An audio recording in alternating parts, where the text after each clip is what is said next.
Miss করে আবার জব্বার ভোক্তা অধিকারের যিনি নির্বাহী ম্যাজিস্ট্রেট তিনি অভিযানে গিয়েছেন, তাকে ব্যবসায়ী চ্যালেঞ্জ করছে এবং তাকে থ্রেট দিয়ে তাকে সরিয়ে দিয়ে ভয়ভীতি দেখানো সেই ভয়ভীতি দেখানোর পরিপ্রেক্ষিতে আপনারা কি ব্যবস্থা নিচ্ছেন বা নিবেন কিনা, এরকম কি ম্যাজিস্ট্রেট এই বাজার কিভাবে তদারকি হবে?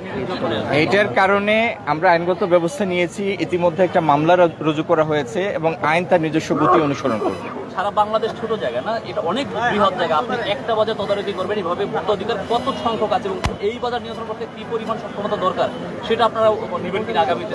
না শুনেন, ভোক্তা অধিকারের 10টা টিম শুধু ঢাকা শহরে কাজ করছে, মন্ত্রণালয়ের 3টা টিম কাজ করছে। এটি তো এই কাজগুলি কি, আপনি যখন কোনো একটা সিলেক্ট করেন বা স্যাম্পল ড্র করেন, সেটা র্যান্ডম বেসিসে করেন।